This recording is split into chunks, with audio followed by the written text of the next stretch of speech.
My name is Trisha, my husband Brett, and I have been married for 3 years. Shortly after our wedding, we built our own home. Currently, we're living with Brett's mother, who raised him alone and didn't want to live by herself. Brett's strong desire to make her life easier led us to this arrangement.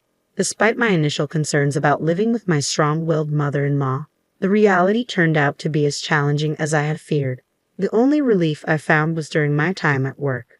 It's my responsibility to do the grocery shopping after work and prepare dinner, as my mother-in-law rarely helps with housework. I'm using the kitchen right now. Can you wait a bit? She says. But I need to start making dinner soon. I'll be done in a little bit. Just wait for me.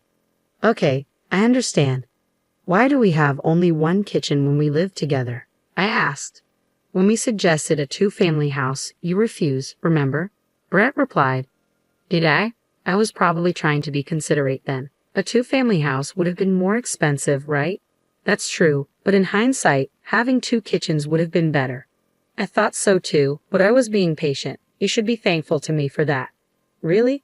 I thought you refused the two-family house because you didn't want to be alone. That's not the case. If I could, I would have preferred a two-family house. Should we consider renovating then? I asked. Fine by me, but I can't pay for it. If we do, we'd need some financial support from you as well. Brett's mother replied, I have no intention of working anymore, and I spent a lot raising Brett as a single mother. I hardly have any retirement savings, so I can't contribute. But Brett and I are covering all the household expenses, including the mortgage and utilities. If you want a two-family house, we need your help. I don't have any money to spare. I spent all my money on Brett. He's working at a good company, so he should pay me back more than I spent on him. If that's the case, we'll have to cooperate and get along from now on. Why do I have to be told what to do by you? If you earn more money, you can afford to renovate, can't you? I'm not telling you what to do. My salary isn't going to increase any further, so please don't count on me. Even though Brett makes a high salary, because he married you with your low income, we can't live comfortably at all, Brett's mother remarked. What are you trying to say? I asked, feeling a sting of anger. Sometimes I can't help but think it would have been nicer if Brett had married someone better. Is that so? You're able to live comfortably because of my son, who I've raised so carefully, so don't get too big for your britches. I'm working too, you know. I know exactly how much you make. You should be more grateful to my high-earning son. I am grateful, but what? If you're living off the money my son earned, don't complain about this and that. I might be relying on him, but I do earn my own money as well. Enough, she snapped. Why are you so angry? I asked, feeling the tension in the air. If you were highly paid, I wouldn't have to endure these difficult days. That's why I'm irritated, she replied with frustration evident in her voice. Even if you tell me that now, why do I have to spend every day alone with you? I questioned. Because Brett is on a business trip. We have no choice. He's hardly been home for the past 3 years, she explained. It's his job, so we can't help it, I reasoned. He didn't go on business trips before we got married. Why did this start happening? She wondered aloud. Because he changed jobs, I replied. But it's the same profession, right? Can the conditions change that much? She mused. It seems like the new company requires a lot of business trips, I offered. I'd rather live alone than this, I muttered under my breath. If you hate living with just the two of us that much, why don't you live alone? She retorted. Are you going to pay for my living expenses then? Maybe I'll do that, I countered. Why don't you ask Brett? She suggested. Brett will definitely want to live with me, I predicted. That may be true. I'll talk to him when he comes back on the weekend, she agreed. During the week, Brett is away on business trips, leaving just me and my mother-in-law in the house we built. Despite my discontent, I tried my best to avoid conflict, but it seemed Trisha also disliked living with me. We decided to discuss it when Brett returned home. It became apparent that it wasn't working out with the three of us, so I spoke to Brett first. Your mom said she doesn't like living with just me, I informed him. What? Why? Brett questioned, puzzled. She doesn't like that you're not at home because of your business trips, I explained. Well, I can't help it. It's my job, Brett reasoned. Why is it my fault? I defended. If you got along with her, she wouldn't have said such things. I bet you're just giving her lip, aren't you? Brett speculated. No, that's not the case. I've been cooking meals and doing all the house chores properly, I countered. Well, that's expected, isn't it? Brett remarked. What do you mean by that? I questioned. Mom has been through a lot raising me. I want her to have an easier time now, Brett explained. And that's why I'm trying to do right by her, Brett defended. Do right by her? House chores are your responsibility, I reminded him. What's with that attitude? Please get along with Mom better, Brett urged. I'm doing my best, but if it's causing stress for both of us, maybe it would be better for her to live on her own, I suggested. What a waste of money that would be, Brett argued. Well, yes, but maybe we should have built a duplex then. We can't afford a renovation now, I reasoned. If you could just curb your spending habits a bit, that wouldn't be a problem, Brett suggested. Why is it always my fault? I retorted. You're receiving extra for business trips, so instead of wasting it on slot machines, why not put it towards our living expenses? We'll be able to afford a renovation then, Brett proposed. I don't want to do that. Slot machines are my only joy during those trips, I admitted. What are we supposed to do, being stressed out then? I lamented. All you need to do is put in more effort and we'll get along like a real family, Brett responded. That's easy for you to say, but it's not easy to build a real familial bond with your in-laws, you know, I countered. You can say that after you've put in the effort, Brett insisted. What's that supposed to mean? I questioned. I'll ask Mom to be a bit more patient with you, Brett offered. Patient? It sounds like you're saying it's all my fault. Man, this is such a hassle, I sighed. Your job is twofold, to get along with Mom and to take care of the house. I'm counting on you when I'm not home, Brett reminded me. It appears Brett had a conversation with my mother-in-law as she eventually abandoned the idea of me moving out. However, things took a turn for the worse after their discussion. One evening, it was just the two of us at dinner again. Don't want this. It tastes bad, she complained. What's wrong? You've been very picky lately, I observed. Brett told me something, she said. What was it? I inquired. He said that I should get along better with you, she confessed. I see, I responded. He told me that I should speak my mind and not hold back, she continued. Is that so? I mused, sensing there was more to her words. He said that if I lived as if you were my own daughter, my stress would disappear, so I decided to stop holding back. Even if I did want to eat something, I had been eating it anyway, but I decided to stop that too, my mother-in-law explained.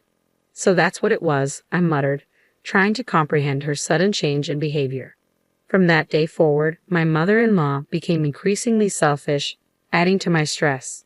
Whenever I tried to discuss it with Brett, he would dismiss my concerns, insisting I wasn't trying hard enough and offering no assistance. I reached my breaking point. By the way, did you clean the bathroom yesterday? She asked. Yes, I did, I replied. You left it dirty, she accused as she emerged from the bath, triggering my boiling anger.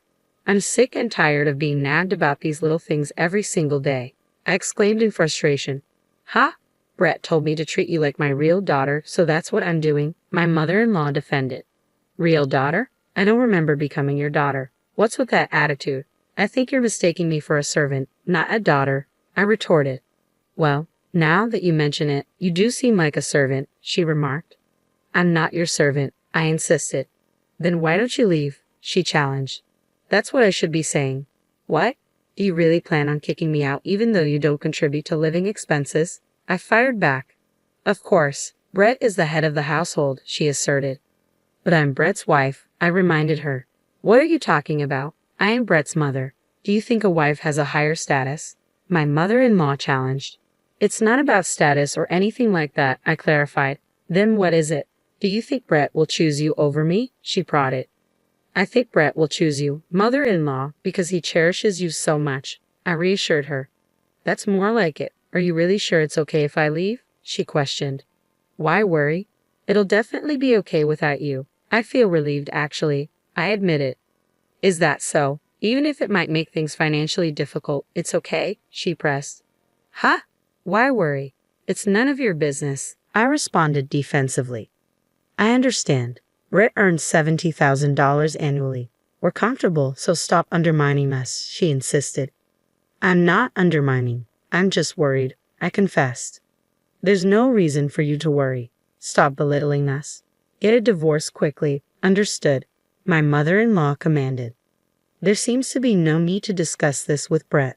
I will pack my things and leave promptly, I responded calmly. Ah, Finally, the nuisance is gone, she remarked. Several days later, I departed without informing Brett. If I had consulted with Brett, who adores his mother, I would be the one to be blamed. As if to confirm it, there was no contact from Brett, who must have returned from his business trip, and I resolved to divorce. I arranged to meet Brett alone. Dude, I told you to get along with Mom. Why did you fight? Brett questioned. It seems you're only siding with your mother, making everything my fault, I replied. What? You want to say you were harassed by Mom? Let's not. There's no need to argue here. I've already decided to get a divorce, I declared firmly. Wait, are you intending to divorce me? Brett asked, surprised. Yes. Did you think we were going to divorce? I replied. Well, we're not on bad terms or anything, Brett reasoned. There's no way I can continue to live with a mother-in-law like that. And you, Brett, you're a mama's boy who has no intention of helping me, I accused. I'm not mama's boy, Brett protested. You're nothing but a mama's boy, I insisted. Is that so? Brett questioned, hurt by my words. Your mother is all about you, Brett. It's mutual love, so enjoy it, I remarked bitterly. Hey, you must be kidding me, Brett said, disbelief evident in his voice. Wishing you a lifetime of happiness, I said, my decision firm. We completed our divorce papers without any issue, and we were officially divorced. Since the house was mortgaged under Brett's name, it became his property. Then just a month after our divorce, I received a call from Brett. He said he had something important to discuss involving his mother, so I reluctantly agreed to meet them. Wait a minute. What's going on? Why are you being so emotional all of a sudden? Brett asked as I entered the room. Don't play innocent, I replied, my emotions running high. Excuse me. Brett looked confused. We can't make ends meet with just Brett's earnings alone, I explained, trying to hold back my frustration. Well, of course, you can't, Brett responded, seemingly puzzled. What do you mean? I asked, feeling a mix of confusion and irritation.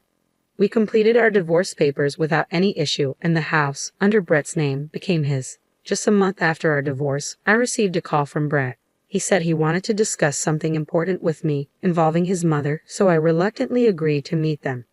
Wait a minute, what's going on? Why are you being so emotional all of a sudden? I questioned as I entered the room. Don't play innocent, Brett responded, his tone tense. Excuse me, I replied, taken aback. We can't make ends meet with Brett's earnings alone, Brett explained, his frustration evident. Well, of course, you can't, I replied, trying to understand. What do you mean? I asked, sensing there was more to the statement. We used to pay for our living expenses with my earnings as well, and he's bringing home less than I thought, not even $70,000 a year, Brett revealed. It seems like you were mistaken, mother-in-law, I interjected. What do you mean? She asked, confused. The one making $70,000 a year is me, I confessed. What? Then how much does Brett make? She inquired, surprised. Brett used to earn around $50,000 a year before he changed jobs, but it dropped significantly after that, I explained. I didn't know that, she admitted. Well, it's not a surprise you didn't know. It's not something we would necessarily tell you, I replied. Even so, his take-home pay is way too low, she concluded, concern evident in her voice. That's because his salary is being deducted for his gambling debts, I confessed. What? My mother-in-law exclaimed, clearly shocked. That's why his take-home pay is significantly less, and I had to supplement the shortfall with my salary, I explained. Why didn't you tell me sooner? She questioned, her voice tinged with concern.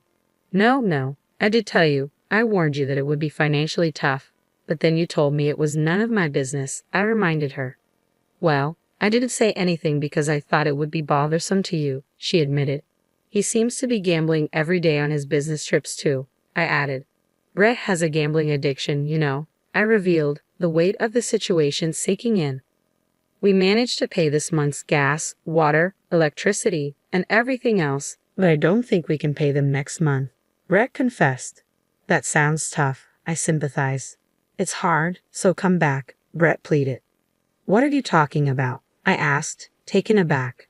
Marry him again and come back, Brett suggested. That's way too convenient for you, I replied, skeptical. If you come back, I promise I won't meddle or complain anymore. I apologize for everything in the past, please, Brett begged.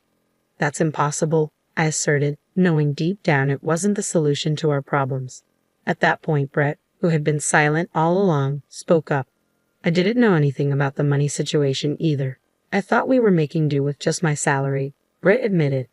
There's no way that was possible. I feel guilty for always siding with my mother. Can't we start over? I asked, hopeful. Being able to leave a gambling addict was a relief, so remarrying is absolutely out of the question, I added firmly. What's with that attitude?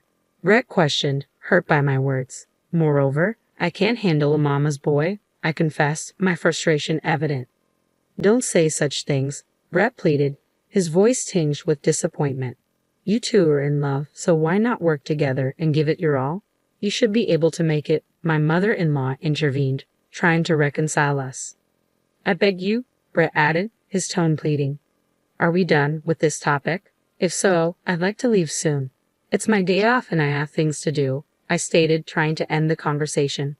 Please come back home. If you don't, I'll be the one who has to work, Brett's mother pleaded. Please work hard and support Brett. I'm counting on you, Brett added, his tone desperate.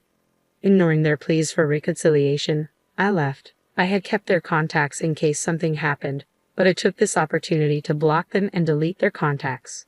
I requested a transfer to a store near my parents' house and moved into an apartment close by. Brett's house was about a 2-hour drive away, and Brett disliked my father, so he probably wouldn't come to this area. Half a year later, I worked at the previous store near Brett's house for the first time in a while as part of a support team. I was curious and passed by their house only to find a surprising sight. The house was up for sale. They must have been unable to make the payments. Then, while I was at work, I saw my mother-in-law, and she noticed me and approached me. I finally found you, she said, her tone serious. What's going on? I asked, feeling a mixture of curiosity and apprehension. I thought we might meet if I waited here, my mother-in-law admitted when she saw me. To my surprise, she was working at the supermarket next to the cell phone shop where I worked. Are you working? I asked, noticing her uniform. You can tell by looking, she replied, a hint of sadness in her voice. So you're working here in hopes of seeing me? I questioned. That's right. I wanted to ask you to come back home as soon as I saw you, she confessed. Are you still saying that?